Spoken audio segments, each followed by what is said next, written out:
হে তরুণ যুবকেরা, যদি তুমি শিক্ষায় সফলতা পেতে চাও তাহলে নামাজে এসে দাঁড়াও।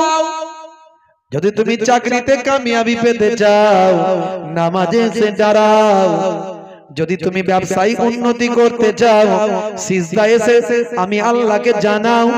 যদি তুমি বিপদ আপদ মুসিবত থেকে মুক্তি পেতে চাও নামাজে এসে আমি আল্লাহর দরবারে হাজিরা দাও। কিন্তু তার জায়গায় হচ্ছে উল্টো। মুসলমানের ছেলে মুয়াজ্জিন যখন আজান দেয় হাইয়া আলাস সালাহ, মুসলমানের ছেলে বলে এবার মসজিদ তলা থেকে পালা। বলে কেন রে ভাই? মুয়াজ্জিন যদি দেখতে পায় তাহলে বলবে মসজিদে নামাজ পড়বি আয়। তাই মুয়াজ্জিন যখন বলে হাইয়া আলাস সালাহ, মুসলমানের ছেলে বলে মুয়াজ্জিনের জ্বালা, তাড়াতাড়ি মসজিদ তলা থেকে পালা। মুয়াজ্জিন যদি দেখতে পায় তাহলে বলবে পল্টু নামাজ পড়বি আয়, তার আগে এখান থেকে পালায়, বাঁশবাগানের ঝাড়ে গিয়ে ফ্রি ফায়ার আর পাবজিটা চালায়। আছে না নাই? তরুণ যুবকেরা, হে আমার বন্ধুরা, শুনে রেখে দিন বাবা, জেনে রেখে দেন আল্লাহর নবী মাঝে মাঝে ঘরটা নিজে হাতে ঝাড়ু দিতেন, নিজে হাতে স্ত্রীর সঙ্গে ছোট ছোট কাজগুলো নবী আমার করতেন। মাঝে মাঝে নবী আমার বাজারে চলে যেতেন, ওয়া ইয়াহমিলু বিজাতিন মিনাস সুক, নবী আমার বাজারটা নিজে হাতে করে কাঁধে করে বহন করে বাড়িতে নিয়ে আসতেন। হে তরুণ যুবকেরা, নবীর তরিকা যদি আপনি মেনে চলেন দুনিয়াতেও শান্তি পাবেন, আখিরাতে মুক্তি পাবেন। ভাইরা আমার, তরুণ যুবকেরা আমার, এগুলো সব সুন্নত, সুন্নতের সওয়াব আপনি পাবেন। এগুলো সব করলে আপনার ইবাদতটা হবে, স্ত্রীর সঙ্গে প্রেমালাপ করবেন, সুন্নতের সওয়াব পাবেন।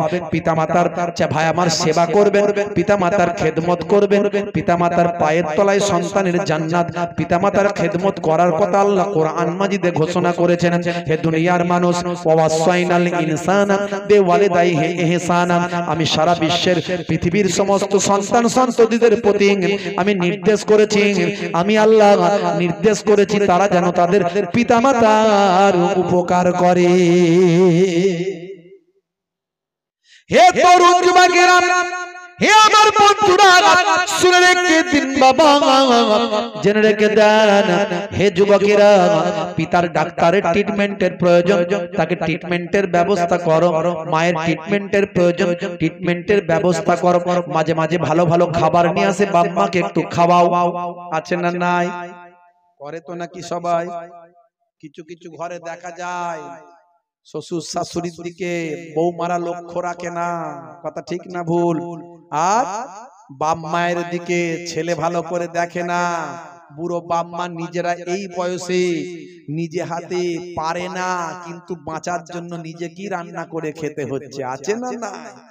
তাহলে ওই ছেলে নামাজ পড়লে নামাজ জান্নাতে নিয়ে যেতে পারবে? পৃথিবীর কোন মোল্লা মৌলবী বলে দিক আমি তার গোলামি করব যে হ্যাঁ ওই ছেলে নামাজ পড়লে তাকে নামাজ জান্নাতে নিয়ে যেতে পারবে? অত সহজ নয়। ইসলামটা বুঝতে হবে। নিশ্চয়ই নামাজ পড়লে জান্নাতি হবেন, কিন্তু পিতামাতার খেদমত বাদ দিয়ে নয়। আবার পিতামাতা শুধু খেদমত করছেন, নামাজ পড়েন না, পৃথিবীর কোন পণ্ডিত বলতে পারবে না জান্নাতে যেতে পারবে। আল্লাহর পুরো নির্দেশটাই মানতে হবে। বাপ সিস্টেমের মধ্যে চলতে হবে। ওয়াজ শুনে শুনে এমন ওয়াজ শুনেছে, ওয়াজ শুনে বেহুশ হয়ে গেছে। বুঝতে পারছেন? এমন ওয়াজ শুনেছে, ওয়াজ শুনে বেহুশ। ভাইরা আমার, তরুণ যুবকেরা আমার, এখন একটা ঘরেতে চোর চুরি করে নিয়েছে। বুঝতে পারছেন? গ্রামের দিকে চোর চুরি করে নিয়েছে। এখন সে থানায় ফোন করেছে, গ্রামের দিকের লোক তো থানায় ফোন করেছে, বলছে হ্যালো হ্যালো। ওই পাশ থেকে অফিসার বলছে ভাই, ইংরেজিতে বলেছে কে ভাই, কি হয়েছে, হোয়াট, কি কি হয়েছে, হোয়াট, ইংরেজিতে বলেছে। এ তখন চিন্তা করছে, ও বাবা ওপার থেকে তো ইংরেজি বলছে, তাহলে তো আমাকেও ইংরেজি বলতে হবে। তখন এ গ্রামের দিকের লোক সহ ভাই আমার, এখন সাদাসিধে মানুষ কি করবে, ওই রকম বলা শুরু করেছে। বলছে কাটিং দা বাঁশের বেড়া, ওপেন দা ডোর, সব লইয়া গেছে চোর। বুঝতে পারছেন? ওপার থেকে পুলিশ অফিসার ঘাবড়ে গেছে, মারাত্মক ইংরেজি বলছে, এ তো কোথাকারের ইংরেজি। তখন সে ওপার থেকে বলছে, ওই ফোনের ওই পার থেকে বলছে হোয়াট ইজ দা বাঁশের বেড়া। বাঁশের বেড়াটা কি? হোয়াট ইজ দ্য বাঁশের বেড়া? তখন এপার থেকে আবার এই ভদ্রলোক বলছে বাঁশের বেড়া ইজ খাড়া খাড়া, তার উপরে পেরেক মারা। বলি সর্বনাশ, মারাত্মক ইংরাজি, বুঝতে পারছেন? কেমন বুঝেছে বুঝতে পারছেন? তো এখন ওয়াজ আমরা ওই রকম বুঝলে তো হবে না, সব বিপদ হয়ে যাবে। হে তরুণ যুবকেরা, হে আমার বন্ধুরা, শুনে রেখে দিন বাবা, জেনে রেখে দেন। হে মুসলমান, একটু লক্ষ্য করুন, তাহলে আপনাকে আমাকে এই ছোট ছোট কাজগুলো আপনারা আমার জন্য সুন্নত। ডান দিকে কাত হয়ে ঘুমাবেন, নবী বলেছেন ডান দিকে কাত হয়ে ঘুমাতে, ডান দিকে কাত হয়ে ঘুমাবেন, এটা আপনারা আমার জন্য সুন্নত। বসে পানি পান করবেন, পেটটাকে পরিমিত খাবার খাবেন, পেটে 3 ভাগে ভাগ করবেন, পেটটাকে 3টে ভাগে ভাগ করে একটা ভাগে খাবার, একটা ভাগে পানি, আর একটা ভাগ ফাঁকা রাখবেন। পেটের রোগ আপনার কমে যাবে, পেটের অসুখ কমে যাবে। হয়তো আপনার তক্ষুনি মনে হবে যেন আরো অনেক খেতে পারতাম, কিন্তু না, না খাবেন না।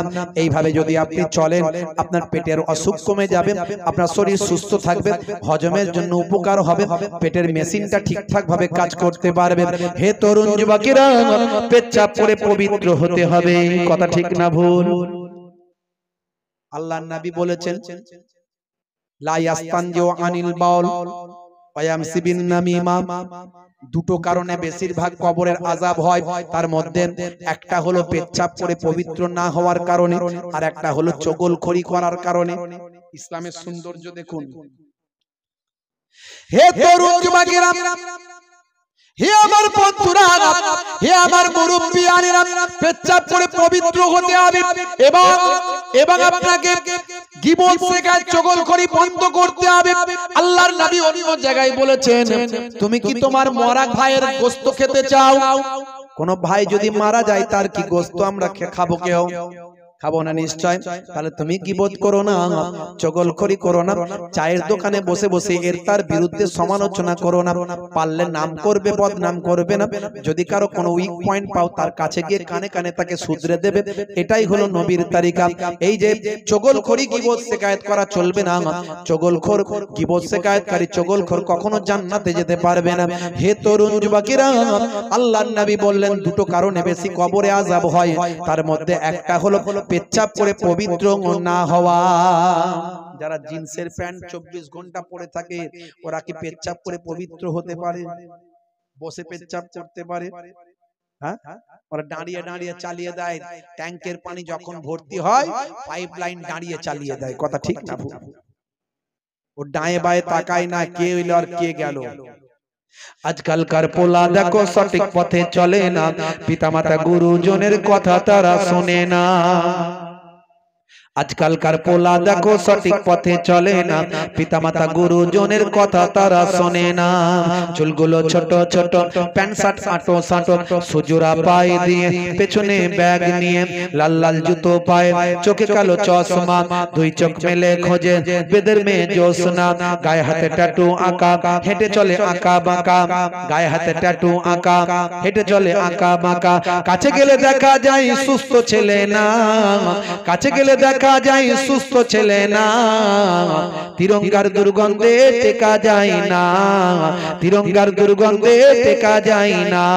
আজকালকার পোলা দেখো সঠিক পথে চলে না, পিতামাতা গুরুজনের কথা তারা শোনে না। মুসলমানের ছেলে ভালো চলছে, ধান্দা খাচ্ছে, রজনীগন্ধা আছে না নাই? কারবারে অশান্তি, চালাচ্ছে শান্তি। মন করবে কমল, খাচ্ছে ওরা বিমল। যেখানটা বসবে সেখানটা চষে দিয়ে বেরিয়ে যাবে, পুচ পুচ পুচ পুচ। 12 বছর ঘাস জন্মাবে না, 12 বছর ওই জায়গায় ঘাস আর জন্মাবে না। মারাত্মক অবস্থা। মানে এমন তিরঙ্গা গুটকা খায় তারা, দেখলে যা জিভ কোনটা, ঠোঁট কোনটা, দাঁত কোনটা চেনা যায় না ঠিক মতো। এই দুদিকের অবস্থা, এই যে আমরা বলি লাগাম, এই দুদিকের অবস্থা এমন হয়, বড় করে হাঁ করতে পারে না, কেটে গিয়ে রক্ত বেরিয়ে যেতে পারে। হুজুর যদি তাকবীর দেয়, না তাকবীর, আল্লাহু আকবার আস্তে করে বলে। ছোট ছোট করে ভাত খায়, এইটুকু এইটুকু করে নিয়ে, ছোট ছোট, মুখটা বড় করে হাঁ করে না, একটু করে খায়। আমি মাঝে মাঝে ভাবি এদের বউগুলো টেকে কি করে।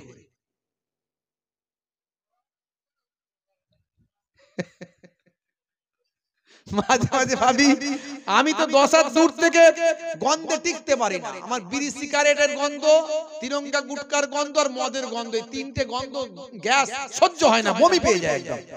মাঝে মাঝে দেখবেন স্টেজের পেছন দিক ফাঁকা থাকে, আর এই মাঝে মাঝে অনেকক্ষণ বসে থাকতে পারে না কিছু লোক আছে, টুক করে উঠে যাবে, দু টান করে পেছন দিক দিয়ে মেরে দিয়ে চলে আসে, বুঝতে পারছেন? আর ধোঁয়াটা আমার নাকে আসে, সহ্য হয় না একদম। এই কিছু ছেলে দেখবেন কমিটির ছেলে, যেদিনে জলসা হয় ওদের বিরাট টেনশন। এখানকার তো কমিটির ছেলেরা ভালো, এরা তিরঙ্গা গুটকা খায় না।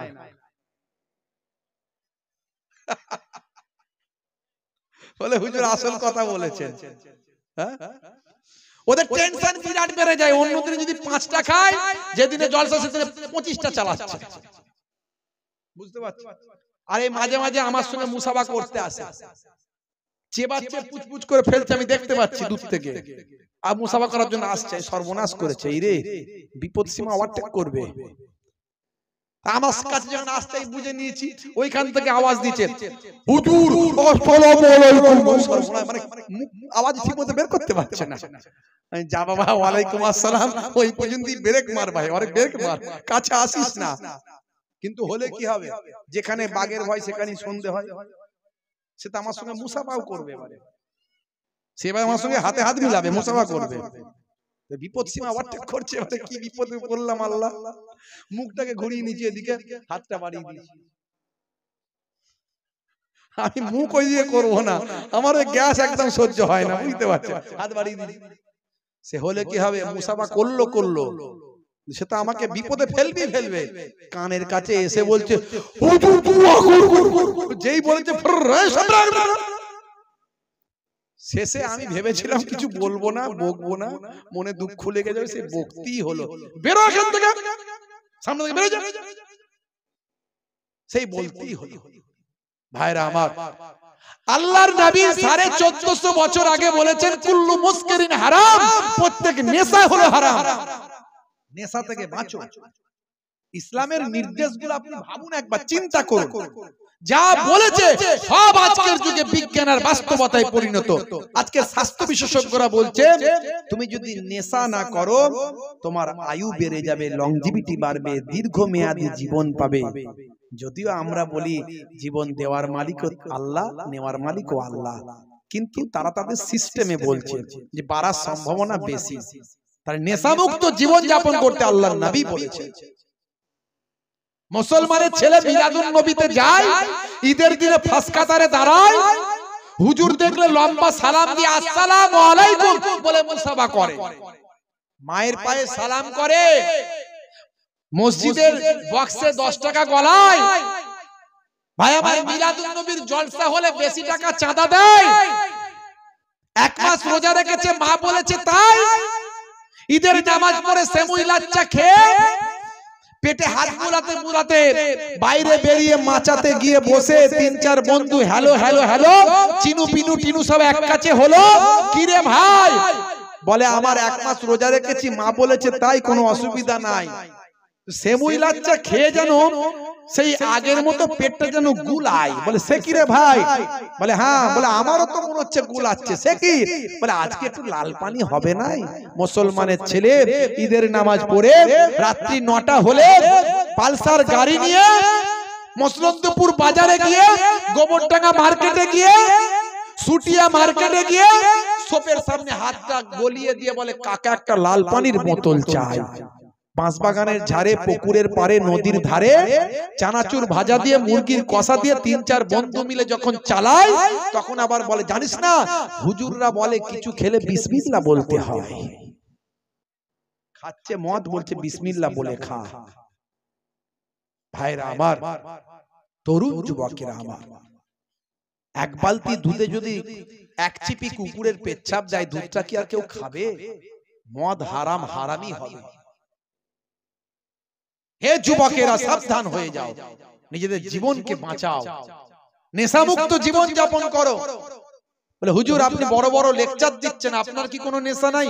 কারো মনে প্রশ্ন হতে পারে, ও হুজুররা ওই রকমই রে, হুজুরদের শুধু বলার কর্তব্য, ওয়াজ করে বলে বেরিয়ে যাবে, নিজে করে কিনা জিজ্ঞাসা করে দেখিনি, বলতেই পারে আলহামদুলিল্লাহ আমার কোনো নেশা নাই, এই জন্যই বলতে পারি। হে তরুণ যুবকেরা, হে আমার বন্ধুরা, শুনে রেখে দিন বাবা, জেনে রেখে দেন। হে মুসলমান, একটু লক্ষ্য করুন। তাহলে আপনাকে আমাকে আল্লাহ ইবাদতের জন্য পৃথিবীতে পাঠিয়েছেন। তাহলে আপনি যা কিছু করবেন সবের মধ্যে ইবাদত। এরকম কত বলবো আমি? পেচ্ছাপ করে পবিত্র হবেন, আমার নবীর নির্দেশ মানা হলো। আপনি ভাই আমার বসে পেচ্ছাপ করলেন, বসে পানি পান করলেন, পেচ্ছাপ করে পবিত্র হলেন। এই সবগুলোর মধ্যে বিজ্ঞান আছে, সায়েন্স আছে। আমি বেশি উদাহরণে যাব না, এগুলো উদাহরণ অনেক দিয়েছি, ইন্টারনেট সার্চ করবেন পেয়ে যাবেন। ডান দিকে কাত হয়ে ঘুমালে তার মধ্যে কি সায়েন্স আছে, ভাই আমার বসে পেচ্ছাপ করলে তার মধ্যে কি সায়েন্স আছে, বসে পানি পান করলে কি সায়েন্স আছে, পেটটাকে তিনটে ভাগে ভাগ করে খেলে কি সায়েন্স আছে, এগুলো সব বলে দিয়েছি বাবা। আজকে আমি একটা কথা আপনাদের মাঝখানে বলে যাব, একটা বৈজ্ঞানিক দৃষ্টিকোণ থেকে উদাহরণ দিয়ে যাব। আমি আপনাদের মাঝখানে সূরা নাবার একটা আয়াত পড়েছি, 10 নম্বর আয়াত। আল্লাহ বলছেন ওয়াল জিবা ওয়াজআলনাল লাইলা নাহারা, আমি তোমার ওয়াজআলনাল লাইলা লিবাসা, আমি তোমাদের জন্য রাতকে পোশাক বানিয়ে দিয়েছি। হে তরুণ যুবকেরা, আমার আল্লাহ বললেন রাতকে তোমাদের জন্য পোশাক বানানো হয়েছে। পোশাক শরীরে লাগানো থাকে। সূরার নাম সূরা নাবা, আয়াত নাম্বার হলো 10। ওয়াজআলনাল লাইলা লিবাসা। হে জওয়ান যুবকেরা, আমার আল্লাহ বলেন রাতকে তোমাদের জন্য পোশাক বানিয়েছি। পোশাক শরীরে লাগিয়ে লেগে থাকে। রাতের বেলা রাতটাকে তোমাদের শরীরের সঙ্গে লাগিয়ে রাখবে, তার মানে রাতের বেলা অন্ধকারের ভিতরে তোমরা থাকবে। জোরে হবে না? জোরে হবে না? এটাকে আরো সুন্দর করে আল্লাহর নবী ব্যাখ্যা করে দিয়েছে। বুখারী শরীফ 5624 নম্বর হাদিস। আন জাবির আন্না রাসূলুল্লাহ সাল্লাল্লাহু আলাইহি ওয়াসাল্লাম ক্বালা আতফিউল মাসাবিহা ইযা রাকাতুম। আল্লাহর নবী বললেন, হযরতে জাবির থেকে হাদিসটা এসেছে, দয়ার নবী আমার বলেন, যখন তোমরা ঘুমাতে যাবে, যখন তোমরা ঘুমাবে, আলোটা লাইটটা বন্ধ করে দেবে। জোরে হবে না? আরে জোরে হবে না? হে জওয়ান যুবকেরা, একটু ভালো করে বুঝবেন এই কথাটা। উদাহরণ একটা দিচ্ছি, জাস্ট এটা একটা উপমা, একটা দিয়ে হাজারটা বোঝাচ্ছি। সংক্ষেপে বলবো, লম্বা চওড়া নয়। আল্লাহর নবী বললেন, বন্ধুরা আমার, যখন ঘুমাবে লাইটটা বন্ধ করবে। এখন বেশিরভাগ যুবকেরা লাইট না জ্বালালে ঘুমাতে পারে না। তারা বলে, হুজুর লাইট বন্ধ করলে যেন লাল নীল বিভিন্ন জায়গা থেকে যেন মনে হচ্ছে কোথায় আজরাইল ফেরেশতা আসছে, কোথায় জিনেদের বাদশা চলে আসছে, কোথায় মনে হচ্ছে কবরস্থান থেকে ভূত বেরিয়ে ধরতে আসছে। হুজুর লাইটটা জ্বালালে তবে একটু শান্তিতে ঘুমাতে পারি। আছে না নাই? বেশিরভাগ ছেলেরা, যুবকেরা লাইট বন্ধ করে ঘুমাতে পারে না। ঘুমালি বলে আজরাইল ফেরেশতা মনে হয় রূহ কবজ করতে আসছে। বুঝতে পারছো? কেন হবে না? জিনেদের বাদশা আসছে, কেন হবে না? পেচ্ছাপ করে পবিত্র হয় না, নাপাক থাকে, নামাজ পড়ে না। এই জন্য তাদের মধ্যে এই ভয় ভীতি গুলো চলে আসে। তাদের কাছে ভাই আমার জিন ভূত বলে তো কিছু নাই, জিন একটা সম্প্রদায় আছে, সেই জিন তাদের কাছে ভয় দেখায়। নাপাক দেখতে যেহেতু, সেই জন্য জিন তাদেরকে একটুখানি একটু চারিদিক থেকে অ্যাটাক করার চেষ্টা করতে পারে। আপনি যদি পবিত্র থাকেন, আপনার কোনো ভয় নাই। হে তরুণ যুবকেরা, হে আমার বন্ধুরা, শুনে রেখে দেন, অন্ধকারের ভিতরে ঘুমাবেন, লাইটটা বন্ধ করে ঘুমাবেন। কোরআনের নির্দেশ আর আমার নবীর নির্দেশ। 1450 বছর আগের কথা। সে সময় কোনো প্যাথোলজি ছিল না, সে সময় কোনো স্টেথোস্কোপ, মাইক্রোস্কোপ বা আমার ব্যারোমিটার, থার্মোমিটার ছিল না। সে সময় কোনো আল্ট্রাসাউন্ড ছিল না, কোনো ইকো, কার্ডিওগ্রাফি কোনো কিছু ছিল না। সে সময় কোনো বা আমার এমআরআই মেশিন ফেশিন কিছু ছিল না, প্যাথোলজি ছিল না, কোনো বিজ্ঞানী ছিল না, কোনো রকম নাসা ইসরোর মতে গবেষণা কেন্দ্র ছিল না। হে তরুণ যুবকেরা, হে আমার বন্ধুরা, শুনে রেখে দিন বাবা, 1450 বছর আগের এই কথাগুলো আজকের যুগে বিজ্ঞানীরা, প্রাসঙ্গিক বিজ্ঞানীরা গবেষণা করে প্রমাণ করলেন নবী ঠিক বলেছেন, আল্লাহর কোরআন ঠিক। আমি এই জন্যই বলি, যতদিন যায় বিজ্ঞানের গবেষণা যত বেড়ে যায়, তত আল্লাহর কোরআন আর রাসূলের হাদিস সত্য এবং ভাই আমার সত্য এবং বিজ্ঞান সম্মত বলে প্রমাণিত হয়। হে জওয়ান যুবকেরা, একটা উদাহরণ দিচ্ছি, সময় কম, বেশি আলোচনা নয়, ঠান্ডার রাত, সংক্ষেপ করব। ভাই আমার স্বাস্থ্য বিশেষজ্ঞরা বলছে মাথা থেকে 5 ধরনের হরমোন বের হয়। কয় ধরনের? 5 ধরনের মাথা থেকে হরমোন বের হয়।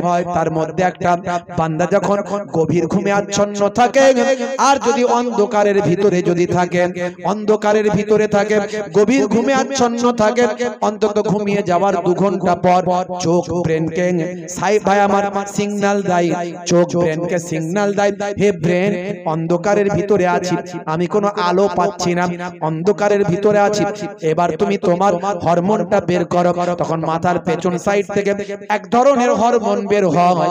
এই হরমোনটার নাম হলো, বিজ্ঞানীরা বলে, মেলাটোনিন হরমোন। এই মেলাটোনিন হরমোনটা কি জিনিস জানেন? এই মেলাটোনিন হরমোনটা বের হয়ে আমাদের রক্তের সঙ্গে, ব্লাডের সঙ্গে মিক্সড হয়ে যায়। হে তরুণ যুবকেরা, মেলাটোনিন হরমোন মাথার পেছন সাইড থেকে অন্ধকার থাকার কারণে গভীর ঘুমে আচ্ছন্ন অবস্থায় এই হরমোনটা রক্তের সঙ্গে মিশে যায়। রক্তের সঙ্গে মিশে আমাদের শরীরে ক্যান্সারের জীবাণুকে ধ্বংস করে দেয়। জোরে হবে না? আরে জোরে হবে না? এই মেলাটোনিন হরমোন বের হওয়ার জন্য স্বাস্থ্য বিশেষজ্ঞরা বলছেন অন্ধকার থাকা চাই। আমি বলছি না, স্বাস্থ্য বিশেষজ্ঞরা বলছেন মেলাটোনিন হরমোনটা বের হওয়ার জন্য অন্ধকার ঘর চাই। আর 1450 বছর আগে আল্লাহর নবী কোরআন মাজিদ অন্ধকার করার জন্য নির্দেশ দিয়েছেন, অন্ধকারে থাকার কথা আল্লাহর নবী অন্ধকারে ঘুমানোর জন্য বলেছে। একটা উদাহরণ দিলাম, যতগুলো আমি বললাম এর আগে সবগুলোকে এইভাবে ব্যাখ্যা করতে পারি, সবগুলোকে পারি। ইন্টারনেট আছে, সার্চ করে দেখবেন, 20-25 হাজার বক্তব্য আছে, একটা দুটো নয়। ভাইরা আমার, আমি এখানে অনেক ব্যাখ্যা করেছি, বেশি উদাহরণ দেব না। এবারে চলে আসুন ভাইরা আমার, আল্লাহর কোরআন রাসূলের হাদিসকে রিসার্চ করে আজকে পৃথিবী বিখ্যাত ব্যক্তিরা, ক্যাসিয়াস ক্লে থেকে টাইসন, গ্যারি মিলার থেকে জেনিফার, এরা সব সেলিব্রিটি। মাইকেল জ্যাকসন, কি শাহরুখ খানের ভক্ত হয়েছে, সলমান খানের ভক্ত হয়েছে, মাইকেল জ্যাকসনের নাম কি তুমি শোনো না? ইন্টারনেট সার্চ করলে পাবে। মাইকেল জ্যাকসন যখন মারা গিয়েছিলেন, যেদিনে মারা গিয়েছিলেন সেই দিনে মাইকেল জ্যাকসনের এত ভক্ত, সারা পৃথিবীতে এত ভক্ত, সেই মাইকেল জ্যাকসনকে নিয়ে পৃথিবীর মানুষ ইন্টারনেটে গুগলে গিয়ে এত প্রেসার দিয়েছিল, গুগলে গিয়ে এত সার্চ করেছিল, মাইকেল জ্যাকসন সম্পর্কে জানার চেষ্টা করেছিল, এত বেশি গুগলে গিয়ে মানুষ মাইকেল জ্যাকসনকে নিয়ে খোঁজ খবর বা আমার সার্চ করেছিল যে গুগল 4 ঘন্টার জন্য পৃথিবীর জমিন থেকে হারিয়ে গিয়েছিল, গুগলের সার্ভারটা ডাউন হয়ে গিয়েছিল। 4 ঘন্টার জন্য সারা পৃথিবীতে ওয়ার্ল্ডে আর গুগলের অস্তিত্ব ছিল না। যে ব্যক্তির জন্য 4 ঘন্টা গুগল পৃথিবী থেকে হারিয়ে গিয়েছিল, তার নাম হলো মাইকেল জ্যাকসন। সেই মাইকেল জ্যাকসন, পপ তারকা মাইকেল জ্যাকসন, পৃথিবী বিখ্যাত সেলিব্রিটি, সে মাইকেল জ্যাকসন বুঝতে পেরেছিল আল্লাহর কোরআন সত্য, নবীর হাদিস সত্য। মারা যাওয়ার বেশ কিছুদিন আগে, মারা যাওয়ার বেশ বহুদিন আগে মাইকেল জ্যাকসন আমার নবীর নামে কালেমা পড়ে মিকাইল নাম নিয়ে ঈমান কবুল করেছিল। জোরে হবে না? ইসলামকে জানতে হবে, বুঝতে হবে, কে কি বলল, কে কোথায় লিখে দিল, ওসব নিয়ে কান দিলে চলবে না। কে কি বক্তব্য দিল, কে কটূক্তি করলো, কে নিন্দা করলো, কি মন্দ করলো, সেটা তার রুচি, সে নিকৃষ্ট বলে ইসলামের বিরুদ্ধে তার নিকৃষ্ট বক্তব্য দিচ্ছে। কিন্তু ইসলাম উৎকৃষ্টতা শেখায়, ভদ্রতা শেখায়, নম্রতা শেখায়। ইসলাম পরধর্মে সহিষ্ণুতা শেখায়, অন্য ধর্মের মানুষদেরকে ভালোবাসতে শেখায়। ইসলাম কাউকে ঘৃণা করতে বলেনি। যদি কেউ নামধারী মুসলমান অন্যায় কাজ করে, অপরাধ করে, সেটা সে দোষ করছে, তার জন্য ইসলামের দোষ নয়। ভাইরা আমার, আমরা দেখতে পাচ্ছি বাংলাদেশে কিছু মানুষ তারা সংখ্যালঘুদের উপরে অত্যাচার করছে, নিরাপত্তা দিতে পারছে না। যদিও মিডিয়ায় আরো বেশি বেশি প্রচার হচ্ছে, কিছু তো ঘটছে ভাই, কিছু তো ঘটছে, না হলে মিডিয়া এত প্রচার হবে কেন? কিছু হচ্ছে, হয়নি তা নয়। কিন্তু ইসলাম বলেছিল সংখ্যাগুরুদের দায়িত্ব নিতে হবে, সংখ্যালঘুদের নিরাপত্তা দেওয়া। যারা রাজনীতির জন্য করছে, এগুলো ভালো করে দেখবেন, রাজনীতির জন্য। সামনে তত্ত্বাবধায়ক সরকার ওখানে চলছে, আবার ভোট আছে, সেই ভোটের পরে আবার সরকার পাল্টাবে। ওখানকার বেশিরভাগ মানুষ হচ্ছে, সংখ্যাগুরু মানুষ হচ্ছে মুসলিম। তো মুসলিমদেরকে ভুল ভাল বুঝিয়ে তাতিয়ে ভোটগুলোকে আদায় করতে হবে। ঠিক তার উল্টোটা আবার আমাদের দেশে দেখবেন মাঝে মাঝে মসজিদের উপর আঘাত, কোখানে মসজিদ ভেঙে দেয়া হচ্ছে, কোথাও মাইকে আজান দিয়েছে বলে 2 লক্ষ টাকা জরিমানা। শুধু মুসলমানদের উপর নয়, দলিত আদিবাসীরাও আজকে লাঞ্ছিত বঞ্চিত হচ্ছে। আজকে সংখ্যালঘুদের নিরাপত্তা নিয়ে প্রশ্ন উঠেছে। দেখবেন ভাই আমার, পার্লামেন্টের মতো জায়গায় মণিপুরেতে মুসলমান নয়, ওখানে আদিবাসী, দলিত আদিবাসীদের উপর অত্যাচার চলছে। হাজার হাজার দলিত আদিবাসী অত্যাচারিত, বহু মানুষ মারা গেছে। বুঝতে পারছেন ভাইরা আমার, তরুণ যুবকেরা আমার, শান্তি সম্প্রীতি বজায় রাখুন, মানুষকে ভালোবাসুন। মুসলমান মুসলমানকে ভালোবাসুন, হিন্দুকে ভালোবাসুন, খ্রিস্টান জৈন বৌদ্ধকে ভালোবাসুন। এটা ইসলামের আদর্শ। হে তরুণ যুবকেরা, হে আমার বন্ধুরা, শুনে রেখে দিন বাবা, জেনে রেখে দেন। হে মুসলমান, একটুখানি লক্ষ্য করুন বাবা, একটুখানি খেয়াল করুন। তরুণ যুবকেরা একটু খেয়াল করুন, লক্ষ্য করুন বাবা। ভাইরা আমার, জওয়ান যুবকেরা আমার, মুরব্বিয়ানিরা আমার, পৃথিবী বিখ্যাত একজন ফুটবলারের নাম বলি, নাম হলো সাদিও মানে। ছোট্ট উদাহরণটা দিয়ে শেষ করব। হে তরুণ যুবকেরা, সাদিও মানে ওয়ার্ল্ড ক্লাস একজন ফুটবলার। যদি আপনি নেইমারের নাম বলেন, ক্রিস্টিয়ানো রোনাল্ডোর নাম বলেন, আপনি যদি মেসির নাম বলেন, পাশাপাশি আপনাকে মেসুত ওয়াজিলের নাম বলতে হবে, পাশাপাশি আপনাকে সাদিও মানের নাম বলতে হবে। একদিন সাদিও মানের কাছে ওয়ার্ল্ড ক্লাস ভাই আমার মিডিয়া পারসন তারা ইন্টারভিউ নিচ্ছেন। এমন সময় সাদিও মানের হাতে একটা মোবাইল আছে, সেই মোবাইলের স্ক্রিনের কাঁচটা ফাটা। সেই মোবাইলটা দেখে ভাই আমার মিডিয়া পারসন প্রশ্ন করলেন, হে মিস্টার সাদিও মানে, আপনি হলেন একজন ওয়ার্ল্ড ক্লাস ফুটবলার, আপনার হাতের মোবাইলের স্ক্রিনটা ফাটা, আর এত কম দামি একটা মোবাইল, আপনি তো অনেক দামি দামি সেট ব্যবহার করতে পারেন। সে সময় সাদিও মানে বলেছিলেন, শুনে রেখে দাও, এখন আমার পয়সার কোনো অভাব নাই, এখন আমি প্রত্যেক সপ্তাহে কোটি কোটি টাকা ইনকাম করি ভারতীয় টাকায়। এক মাসে সাদিও মানের ইনকাম হলো 50 থেকে 70 কোটি টাকা। 50 থেকে 70 কোটি টাকা মাসে তিনি ইনকাম করেন ভারতীয় টাকায়। হে তরুণ যুবকেরা, সেই সময় তিনি মুচকি হেসে বলেছিলেন, শোনো, আমার আছে মানে যে দেখাতে হবে তা কিন্তু নয়, আমি একজন মুসলিম, আমার পিতা হলেন একজন ইমাম সাহেব। জোরে হবে না?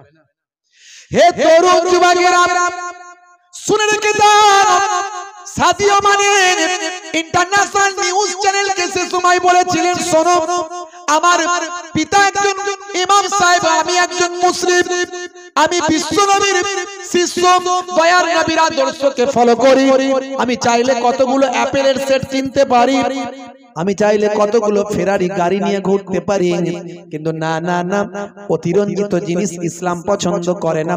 আছে মানে দেখাতে হবে, আছে মানে অহংকারের সঙ্গে ঘুরে বেড়াতে হবে, আছে মানে মানুষকে বুঝিয়ে দিতে হবে, না না, এটা ইসলামের আদর্শ নয়।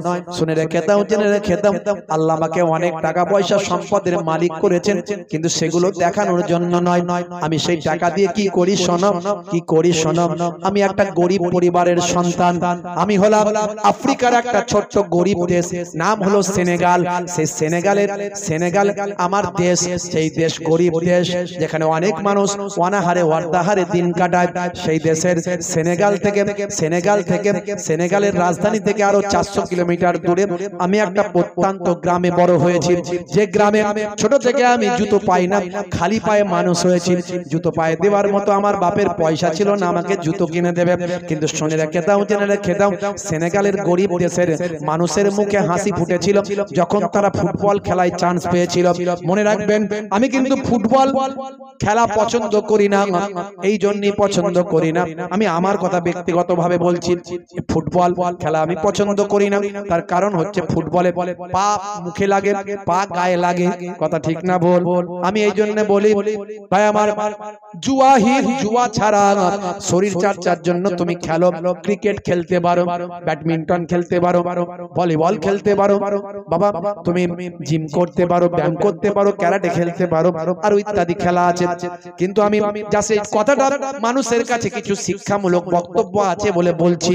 হে তরুণ যুবকেরা, সেনেগালের পরিস্থিতি অনুযায়ী সেই সময় সাদিও মানে বলেছিলেন, ছোট বয়স তার, তিনি বলেছিলেন তার মনে হয়েছিল আমার দেশের গরিব মানুষদের মুখে হাসি ফুটবলই ফোটাতে পারে। তাই ছোট্টবেলা থেকে খালি পায়ে ফুটবল নিয়ে প্র্যাকটিস শুরু করলেন।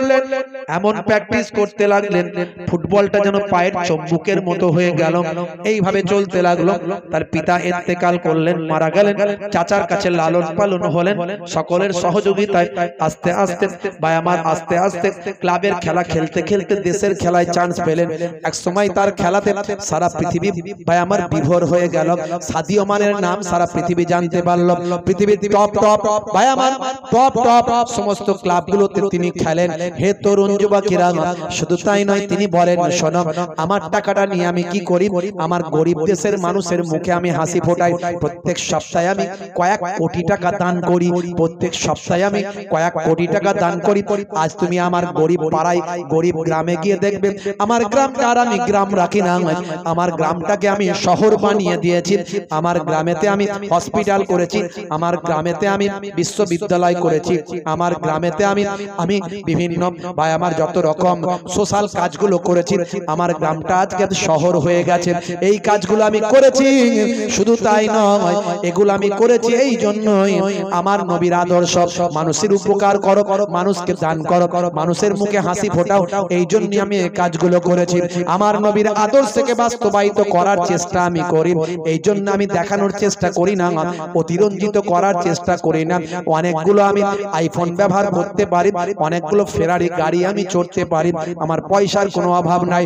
তারপরে হে তরুণ যুবকেরা, ইন্টারনেটে দেখা গেছে সাদিও মানে যে জায়গায় যান, যেখানে থাকেন, সেখানে তিনি মসজিদে গিয়ে জামাতে নামাজ পড়েন।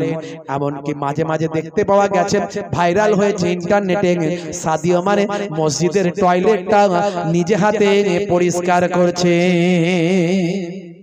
জোরে হবে না?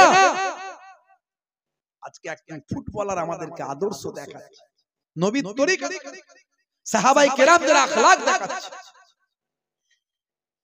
ভাইরা আমার, 5 ওয়াক্ত নামাজ পড়ে, হাসিম আমলা, এত বড় দাড়ি, ইন্টারন্যাশনাল ক্রিকেটার, ইংল্যান্ডের অলরাউন্ডার হাসিম আমলা, সারা পৃথিবীতে রাসূলের সুন্নাত দাড়িকে প্রমোট করছে।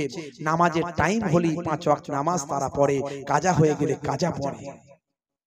হে যুবক, নামাজ ছেড়ে দিয়েছো তুমি, অথচ আল্লাহ 82 বার নামাজের কথা বলেছেন, ওয়াকিমুস সালাত, নামাজ কায়েম করো। নামাজ ছেড়ে দিও না, নামাজ ছেড়ে দিয়ে জান্নাতে যেতে পারবে না। তোমার কিসের অভাব তুমি বলো, বলার তো একটা জায়গা আছে। যেমন পুলিশের কাছে কিছু বলতে গেলে থানায় যেতে হয়, অ্যাডভোকেটের কাছে কিছু বলতে গেলে কোর্টে যেতে হয়, হ্যাঁ, ডাক্তারের কাছে কিছু বলতে গেলে তার চেম্বারে যেতে হয়। আল্লাহর কাছে কিছু বলতে গেলে আল্লাহরও অফিস আছে, সেটা নামাজ সিজদায় গিয়ে বলতে হয়। মসজিদে গিয়ে সিজদায় গিয়ে কেঁদে কেঁদে বলো, একদিন কবুল হয়নি, দুদিন কবুল হয়নি, 3 দিন কবুল হয়নি, এক সপ্তাহ 2 সপ্তাহ কেঁদে কেঁদে তোমার অভাব অভিযোগটা আল্লাহর কাছে সিজদায় গিয়ে বলো, আমার আল্লাহর দয়া হয়ে যাবে, তোমার বড় বিপদ মুসিবত তোমার সব কিছুকে তোমার সফলতা আমার আল্লাহ দান করে দেবে। মুয়াজ্জিন তো তাই দিনে রাতে 10 বার করে বলছে, 10 বার করে বলছে, 10 বার করে বলছে। কি বলছে? হাইয়া আলাস সালাহ,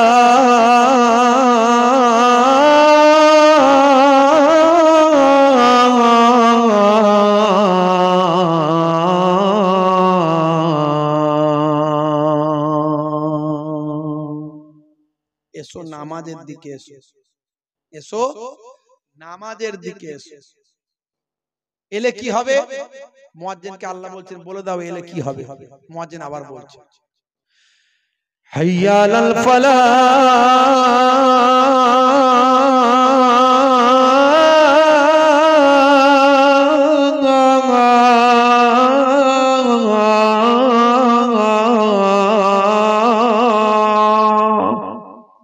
নামাজে এলে আমি আল্লাহ তোমাকে কামিয়াবি দান করে দেব।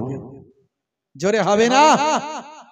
হে তরুণ যুবকেরা, যদি তুমি শিক্ষায় সফলতা পেতে চাও তাহলে নামাজে এসে দাঁড়াও। যদি তুমি চাকরিতে কামিয়াবি পেতে চাও নামাজে এসে দাঁড়াও। যদি তুমি ব্যবসায়ী উন্নতি করতে চাও সিজদায় এসে আমি আল্লাহকে জানাও। যদি তুমি বিপদ আপদ মুসিবত থেকে মুক্তি পেতে চাও নামাজে এসে আমি আল্লাহর দরবারে হাজিরা দাও। কিন্তু তার জায়গায় হচ্ছে উল্টো। মুসলমানের ছেলে মুয়াজ্জিন যখন আজান দেয় হাইয়া আলাস সালাহ, মুসলমানের ছেলে বলে এবার মসজিদ তলা থেকে পালা। বলে কেন রে ভাই? মুয়াজ্জিন যদি দেখতে পায় তাহলে বলবে মসজিদে নামাজ পড়বি আয়। তাই মুয়াজ্জিন যখন বলে হাইয়া আলাস সালাহ, মুসলমানের ছেলে বলে মুয়াজ্জিনের জ্বালা তাড়াতাড়ি মসজিদ তলা থেকে পালা। মুয়াজ্জিন যদি দেখতে পায় তাহলে বলবে পল্টু নামাজ পড়বি আয়, তার আগে এখান থেকে পালায়, বাঁশবাগানের ঝাড়ে গিয়ে ফ্রি ফায়ার আর পাবজিটা চালায়। আছে না নাই? এদিককার ছেলেরা ফ্রি ফায়ার পাবজি খেলে না, আছে না কি? দেখো হ্যাঁ, কি জি মারাত্মক ব্যাপার। নেশা, নেশা, মোবাইলের নেশা। আমি এর আগে বলেছিলাম হারাম। হে যুবকেরা, এই free fire PUBG online game যারা খেলে হারাম, কারণ নেশা, নেশা হলো হারাম। শুধু তাই নয়, আল্লাহর কোরআন বলছে ইন্নাল মুবাজ্জিরিনা কানু ইখওয়ানাশ শায়াতিন, অপচয় খরচাকারী নষ্টকারী হলো শয়তানের ভাই। একদিকে হারাম কাজ করছে আর একদিকে শয়তানের ভাইয়ে পরিণত হচ্ছে। সময় নষ্ট, পয়সা নষ্ট, ইন্টারনেট নষ্ট, বুদ্ধি নষ্ট, পিতামাতার অবাধ্য, পড়াশোনাচ্যুত, কাজ কারবার থেকে বিমুখ, এত কিছু নষ্ট করার জন্য আল্লাহর কোরআন অনুযায়ী শয়তানের ভাইয়ে পরিণত হচ্ছে। একদিকে হারাম কাজ করছে আর একদিকে শয়তানের ভাই। এ যুবকেরা, যখন প্রথম ফ্রি ফায়ার পাবজি উঠেছিল তখন একটা ক্যারেক্টার ছিল, ওখানে দুটো ক্যারেক্টার ছিল, একটা অ্যাডাম একটা ইভ। আমি তখন প্রতিবাদ করেছিলাম অ্যাডাম মিন্স আদম। প্রথমেই বলেছি আমরা যাকে আদম বলি তারা বলে অ্যাডাম, আমরা যাকে হাওয়া বলি তারা বলে ইভ। এই অ্যাডাম আর ইভের ক্যারেক্টার গেমে নিয়ে আসা হয়েছিল, আমাকে দেখিয়েছিল। আমি ইন্টারনেট সার্চ করে দেখলাম অ্যাডামের নিচে লেখা আছে, তার ডেসক্রিপশন, সেখানে লেখা আছে believe two B the first man to walk this আর্থ। একদম পরিষ্কার আমাদের থিওরিটা সেখানে লেখা আছে। কি লেখা আছে? বলে বিশ্বাস করা হয় এই ব্যক্তি হলেন সেই ব্যক্তি যিনি পৃথিবীর বুকে প্রথম পদার্পণ করেছিলেন। পৃথিবীর বুকে প্রথম পদার্পণ কে করেছে? হযরতে আদম আলাইহিস সালাম। দেখেছেন, একদম মিলে যাচ্ছে। ইভেন ডেসক্রিপশনে গিয়ে দেখলাম সেখানে পরিষ্কার লেখা আছে believed to be the first woman to walk this earth. বিশ্বাস করা হয় ইনি হলেন পৃথিবীর প্রথম মহিলা যিনি পৃথিবীতে প্রথম পদার্পণ করেছিলেন। পৃথিবীর প্রথম মহিলা মা হাওয়া আলাইহিস সালাম। আমি বললাম দেখো নবীদেরকে গেমের চরিত্রে নিয়ে এসেছে আর মুসলমান তোমরা খেলছো হারাম কাজ। এত ভাইরাল হলো ভারতবর্ষ, পাকিস্তান, আফগানিস্তান, বাংলাদেশ, মায়ানমার, আরো কয়েকটা দেশ, বিভিন্ন ভাষায় বিভিন্ন ল্যাঙ্গুয়েজে ভাই আমার এইসব সোশ্যাল মিডিয়ার ভাইরা সব কাটিং করে নিজেরা বক্তৃতা দিয়ে এই করে সেই করে এমন করলো কোম্পানি, বিদেশি কোম্পানি, ভারতীয় কোম্পানি না বিদেশি, 1 থেকে 1.5 মাসের মধ্যে খবর চলে গেল ওদের মেন সেন্টারে। 1 থেকে 1.5 মাসের মধ্যে অ্যাডাম আর ইভের ক্যারেক্টার বদলে দিল, ওরা পাল্টে দিল, এর সর্বনাশ করেছে, সব খেলা ছেড়ে দিচ্ছে এরা। আবার ছেলেরা বললো অ্যাডাম আর ইভের ক্যারেক্টার চলে গেছে, অন্য ক্যারেক্টার দিয়েছে, খেলা শুরু করলো। সেদিনও বলেছিলাম হারাম, আজও বলে যাচ্ছি হারাম। হে যুবকেরা, free fire, PUBG, online game গুলো খেলা বন্ধ করো, না হলে তোমরা হারাম কাজ করছো, শয়তানের ভাইয়ে পরিণত হচ্ছ। হে মুসলমান, মাথায় রেখো তোমাদের ভবিষ্যৎ অন্ধকার করে দিচ্ছে এই সমস্ত গেম গুলো। তোমরা পড়াশোনায় নিজেদেরকে নিয়োজিত করো, তোমাদের বুদ্ধির বিকাশ ঘটাও। এপিজে আব্দুল কালাম একজন ইমাম সাহেবের ছেলে ছিল। এপিজে আব্দুল কালাম ইমাম সাহেবের ছেলে ছিল, যারা মুসলমানদের বিরুদ্ধে নাক ছিটকায়, মুসলমানদের বিরুদ্ধে কটূক্তি করে। এই দেশের জন্য একদিকে আশফাকুল্লাহ মীর নিসার আলী তিতুমীর কাঁধে কাঁধ মিলিয়ে ভাই আমার জীবন উৎসর্গ করেছিল, বিনয় বাদল দীনেশ তাদের সঙ্গে নিজেদের জীবনকে উৎসর্গ করেছিল। এই দেশের জন্য হিন্দু মুসলমান সকলে মিলে জীবন দিয়েছিল স্বাধীনতা সংগ্রামে। ভাই আমার জীবন দাস মুখোপাধ্যায়ের লেখা, ভাই আমার উচ্চ মাধ্যমিক ইতিহাস পড়লে আপনি পাবেন মহাবিদ্রোহের সময় ২৭,০০০ মুসলমান ইংরেজদের বিরুদ্ধে লড়াই করে নিজেদের জীবনকে উৎসর্গ করেছিল। এই দেশকে আমরা ভালোবাসি, এই দেশের জন্য জীবন দিতে পারি। মুসলমান যতই চক্রান্ত হোক, কোন চক্রান্তে মুসলমান পা দেবে না। আর বাংলাদেশ মাঝে মাঝে আমাদের হুমকি দেয়, হুমকি দিলে অন্য কাউকে লাগবে না, তারা বলে নাকি কলকাতা দখল করে নেবে, নাকি বলে ওই বাংলা বিহার উড়িষ্যা দখল করবে, ও কাউকে যেতে হবে না। এই আমাদের মালদা মুর্শিদাবাদ আর এই বর্ধমান বীরভূমের কিছু মুসলমান যদি বের হয় তাদেরকে আর আসতে হবে না, ঠ্যাং কেটে ঘর পাঠিয়ে দেবে। কথা ঠিক না ভুল? আমরা আমাদের দেশের জন্য জীবন দেব, তখন আমরা দেখবো না কে না কে, দেখার দরকার নাই, আমার দেশ আগে। তেমনি মুসলমান কোন রকম অন্যায়ের বিরুদ্ধে ছেড়ে কথা বলবে না। যখনই অন্যায় হয়েছে আমরা প্রতিবাদ করেছি, সংবিধান আমাদেরকে রাইট দিয়েছে, গণতান্ত্রিক পদ্ধতিতে আমরা প্রতিবাদ করেছি। আমরা দেখেছি আখলাকের কথা, জুনায়েদের কথা, কিভাবে তাদেরকে অন্যায় ভাবে শহীদ করা হয়েছে এই দেশের বুকে। আমরা দেখেছি তাবরেজ আনসারীর কথা। ভাইরা আমার, এটা কারা করছে? এটা কোন হিন্দুরা করেনি, এটা কোন মুসলমানরা করেনি, করছে এক ধরনের রাজনীতির কারবারিরা, যারা নিজেদের অঙ্ক কষছে। সারা জীবন ধরে আমাদের যে মিল মহাব্বত ভালোবাসাকে নষ্ট করে তারা নিজেদের অঙ্ক কষে নিজেদের চেয়ার, নিজেদের সিংহাসনের জন্য, নিজেদের রাজনীতির জন্য তারা করছে। এ থেকে আমাদের সাবধান থাকতে হবে, তাদের চক্রান্তে পা দিলে চলবে না। এখনো এই বাংলার মাটিতে প্রশাসন অনেক সজাগ এবং অ্যালার্ট। প্রশাসনের সহযোগিতা আমরা নেব, প্রশাসনের সহযোগিতায় আস্থা রাখবেন। কোন রকম কোন চক্রান্তে পা না দিয়ে আপনারা থানায় যোগাযোগ করবেন, প্রয়োজন হলে সেখানে কাজ না হলে এসপি অফিসে যাবেন, সেখানে কাজ না হলে আরো অন্যান্য জায়গায় যাবেন। সরকারি একটা সংগঠন, যে সংগঠনের সঙ্গে সরকারের পাওয়ার শক্তি আছে, সেই সংগঠন বঙ্গীয় সংখ্যালঘু বুদ্ধিজীবী মঞ্চ, তার আমি রাজ্যের দায়িত্বে আছি। আপনি আমাকে বললেও আমি ভালো জায়গায় খবরটা পৌঁছে দিতে পারবো, প্রয়োজন হলে আপনাদের কয়েকজনকে যোগাযোগও করিয়ে দিতে পারবো। মনে রাখবেন, মানুষকে ভালোবাসুন, কোনো ভয় পাবেন না, চিন্তা করবেন না। এই দেশ আমার আপনার পূর্বপুরুষের রক্ত দেওয়া দেশ। মাথা উঁচু করে চলছি, মাথা উঁচু করে চলবো। জীবন যদি দিতে হয় জীবন দেব, তবে মাথা কখনো নত করব না ইনশাআল্লাহ। ভাইরা আমার, তরুণ যুবকেরা আমার, মানুষকে ভালোবাসবেন, মুসলমানকে ভালোবাসবেন, হিন্দুকে ভালোবাসবেন, খ্রিস্টানকে ভালোবাসবেন, জৈন বৌদ্ধকে ভালোবাসবেন। এটা ইসলামের আদর্শ। এক ভাই আর এক ভাইকে দেখা হলে সালাম দেবেন, মুসলমান বুঝতে পারলেই সালাম দেবেন। অমুসলিম হিন্দু ভাই হলে যা তার সঙ্গে যেমন ভাবে কথা বললে হয়, কাকা ভালো আছেন, দাদা ভালো আছেন, এই যে পোলাইট ব্যবহার, এটা ইসলাম শিখিয়েছে, এটা নবীর আদর্শ। এর মধ্যে সওয়াব আছে, এই সওয়াবের হকদার হবে। ভাইরা আমার, খারাপ কেউ নয়, কোন ধর্মের মানুষই খারাপ নয়। কালকে স্বামীজিদের নিয়ে সব প্রোগ্রাম করেছি। মহারাজ স্বামী মহারাজ নির্গুণানন্দ মহারাজ জি ছিলেন, তারপরে বৌদ্ধ ভিক্ষু আপনার অরুণজ্যোতি ভিক্ষু ছিলেন, তারপরে বিশপ ছিলেন, বিশপ শ্রীকান্ত দাস ছিলেন, তারপর এমএলএ সাহেব ছিলেন, অধ্যাপক ওয়াহিদুল হক সাহেব ছিলেন, যিনি রাজ্যের দায়িত্বে আছেন। এরকম আরো অনেক বড় বড় ব্যক্তিরা, কজনের নাম বলবো। আমরা সর্বধর্মের বার্তা মানুষের কাছে পৌঁছেছি। সবাই বলেছে, সব ধর্মের ধর্মযাজকরাই বলেছেন যে কোন ধর্ম কিন্তু অশান্তি করতে শেখায় না। স্বামী বিবেকানন্দজি জীবে প্রেম করার কথা বলেছেন। স্বামী ভাই আমার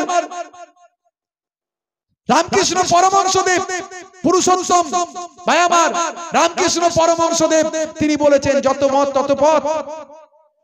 ইসলাম কি সুন্দর কথা বলেছে, লা ইয়ারহামুল্লাহু মান লা ইয়ারহামুন নাস, যে মনুষ্য জাতির উপর দয়া করে না, মহান স্রষ্টা তার উপর দয়া করেন না।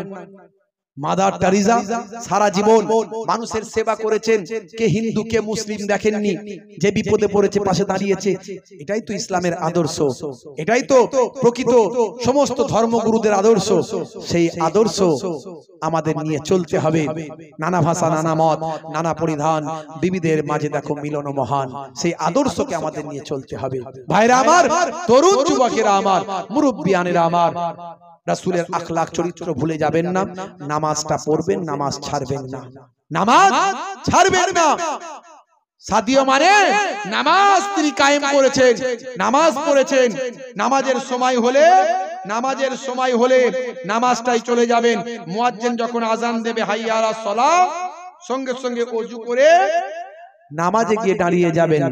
ওয়াক্ত যে হলো ওযু করো, মসজিদে চলো, খোদার হুকুম পালন করো, নামাজটা পড়ো।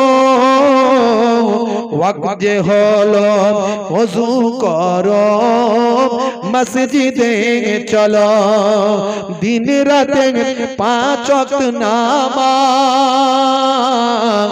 পড়লে পাবে ভাই জান্নাত। জোরে হবে না? জোরে হবে না? ফজরের সময় হলে মসজিদে যাও তুমি চলে, থেকো না বিছানায় শুয়ে, খোদা দেন রহমত ঢেলে। আরে জোরে হবে না? আরে জোরে হবে না? জোহরের সময় হলে কাজটা দাও তুমি ছেড়ে, কিছু সময় দাও নামাজে, সফলতা আসবে চলে। ওয়াক্ত যে হলো ওযু করো, মসজিদে চলো, খোদার হুকুম পালন করো, নামাজটা পড়ো। ওয়াক্ত যে হলো ওযু করো, মসজিদে চলো। জোরে হবে না? সুবহানাল্লাহ। আর জোরে হবে না? নারে তাকবীর। জোরে হবে না? নারে তাকবীর। মাশাআল্লাহ, মাশাআল্লাহ। 3 বার সূরা ফাতিহা, আলহামদুলিল্লাহ শরীফ, 3 বার সূরা ইখলাস, কুল হুয়াল্লাহ শরীফ, 3 বার দুরূদ শরীফ পাক তেলাওয়াত করেন, মোনাজাত হবে। নামাজটা পড়বেন, রাসূলের সুন্নতগুলো মেনে চলবেন। আর দাড়িটা যারা রাখেননি অল্প হলেও রাখুন, কখন মারা যাবেন গ্যারান্টি নাই। কখন মারা যাবেন গ্যারান্টি নাই। দাড়ি হলো মুখের সৌন্দর্য, কিন্তু সৌন্দর্য বলে নয়, নবীর সুন্নত মনে করে রাখুন। বিরাট কোহলি দাড়ি রেখেছে, হরভজন সিং দাড়ি রেখেছে, লিওনেল মেসি দাড়ি রেখেছে। কি গো, তারা কি মুসলমান নাকি?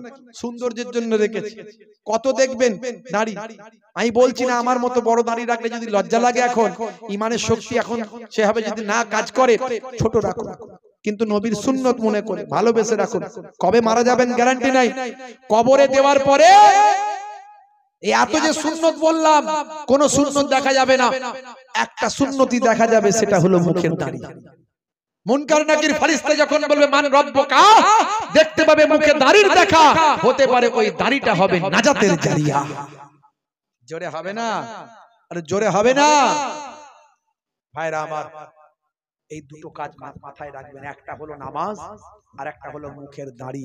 এই দুটো কাজ যদি আপনি আজকে নিয়ে যেতে পারেন, ভাই আমার 70 থেকে 90% অপরাধ আপনার কাছ থেকে অটোমেটিক সরে চলে যাবে। বলুন না আলহামদুলিল্লাহ। আপনি একজন পবিত্র মানুষ হয়ে যাবেন। মৃত্যুর পরেই আল্লাহ আপনার রূহটাকে জান্নাতের মধ্যে দান করে দেবেন, ইল্লিনে পাঠিয়ে দেবেন। জোরে বলুন সুবহানাল্লাহ। বাপজি আমার, এই দুটো কাজ করুন, হেদায়েত হয়ে যাবেন। তেলাওয়াত করুন।